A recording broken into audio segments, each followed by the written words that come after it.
letting me be here today. It's such an honor. And second of all, I want to thank all of the other speakers, because to be able to be up on this stage after or before all of you is so special to me. Especially, did anybody hear Aixa speak today and Auda? Both of them have been very good friends of mine for many years. We've seen each other at our worst and at our best, so to be able to, for all of us to share the stage this weekend, when I found out that all of us were talking this weekend, it actually brought a tear to my eye. So thank you all for allowing me to be here today. Second of all, any of the doctors in the room that heard Dr. Reekman speak about the NeuroLife Center, I want to share with you that I am getting care down there, and I don't mind to share my story with any of you. I'm not going to take a lot of time today to talk about it, but Dr. Longyear, I saw you. You're over there in the corner, right? Dr. Longyear's over there. He's taking really good care of me. I can't tell you enough how important it is for you to go down there and get checked. I don't care how often you're getting adjusted. Go down there and have them check out your neurology. It's amazing work. So I'll tell you a little bit about me. I've got 5 lessons to give you today. Anybody want to know 5? Why 5?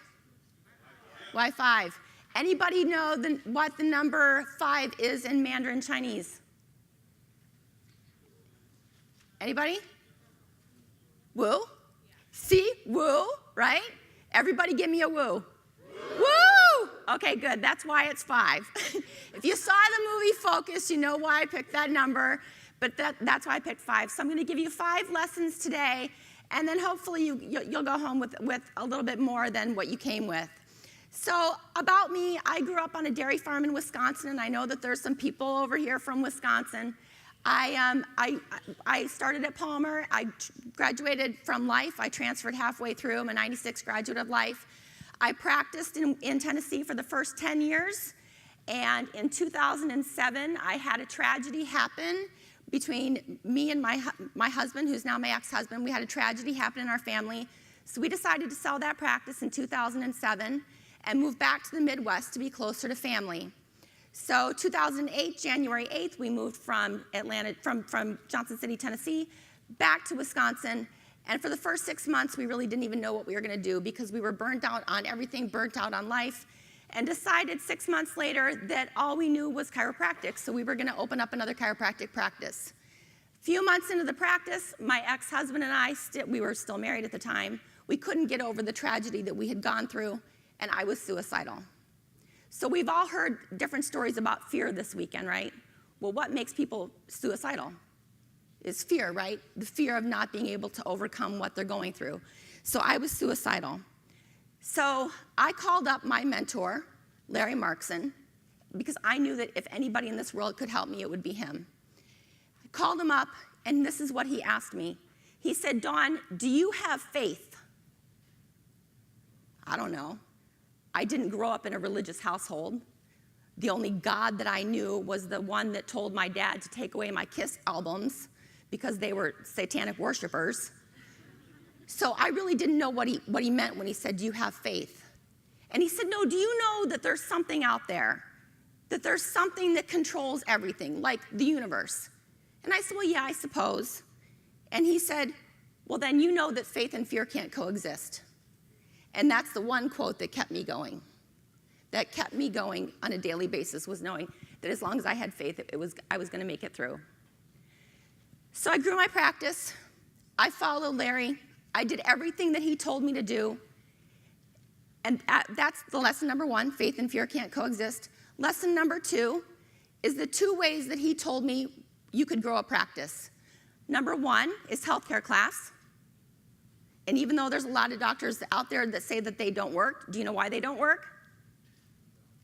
Because they don't do them. Healthcare class, number 1 way to grow your practice. Number 2 is public speaking.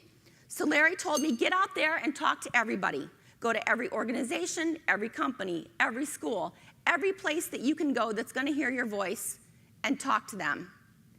And I said, "But Larry, I'm afraid of public speaking." And he said, "Fear is for jerks." Lesson number 3, fear is for jerks. So I got over myself, and I went out and I started talking to every company that I could possibly speak to, but I didn't talk to them about chiropractic, because they all had all the chiropractors want to come and talk to them about chiropractic. I talked to them about positive affirmations, personal development, goal setting, about creating a compelling vision. And that's number 4, creating a compelling vision. And that's how I learned to create everything that I wanted in my life, was by creating a compelling vision. Because if you believe it, you achieve it, right? If you see it in your mind, it appears in your life, right? So that's what I decided. I decided that I was going to create everything that I wanted. I created an affirmation for everything that I wanted. I knew I needed a new CA in my office. I created an affirmation. I created a visualization, started meditating on it. And then the last step was I started giving gratitude. Because we forget that step. We affirm, we meditate, we visualize, but then it happens for us, and we forget to say thank you. So the one thing that I want to share with you guys today is my biggest, most favorite visualization, meditation that I came up with a little bit of help from another one of my mentors, Rick Markson. And it's a meditation on how to bring new patients into your office. So I think it's great that we have a lot of students here today, because you can all take this with you, whether you're in first quarter, fifth quarter, 10th quarter, whatever. You can use this meditation to create anything that you want to in your life by just changing one little thing. So I want to know that everybody's in. Everybody in? Yes. We're going to do a little bit of a meditation today. So I'm going to put a picture on the screen, and you're going to look at it.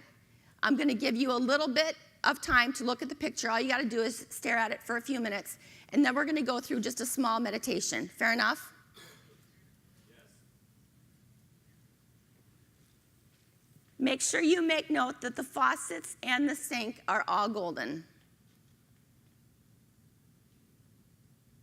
Everybody good with it? We all good? Yes? Close your eyes.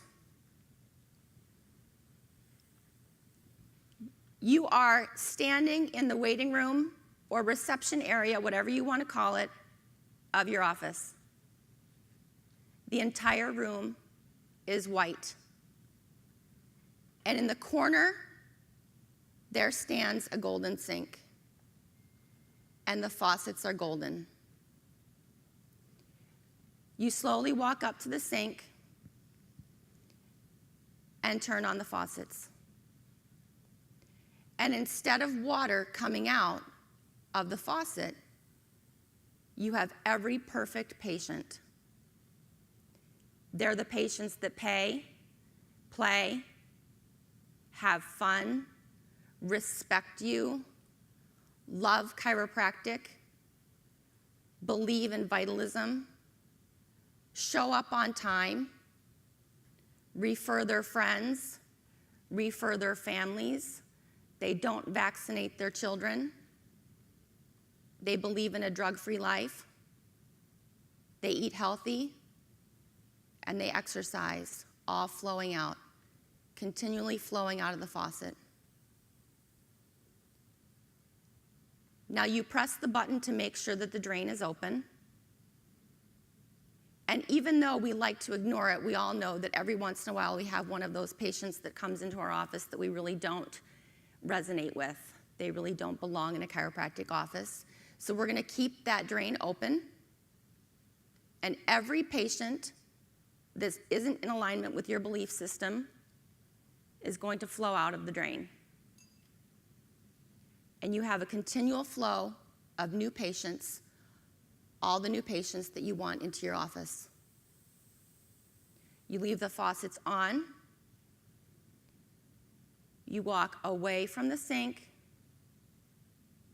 through the entryway into your clinic, and you begin your day. Open your eyes. Everybody got it? One last thing to add, I need every single one of you to stand up. Arms up in the air. Thank you, universe. Thank you, universe. For all the new patients I want in my office. For all the new patients I want in my office. You can sit down.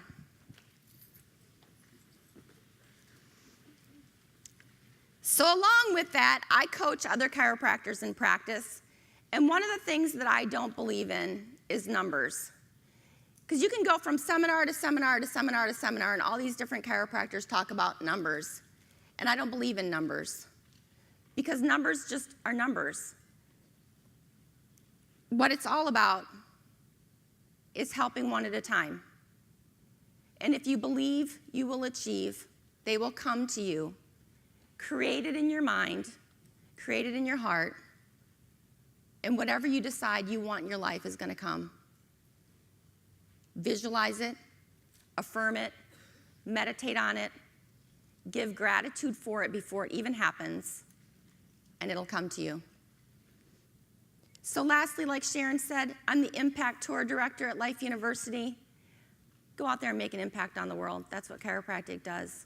Just do it. Thank you. Give me a whoa!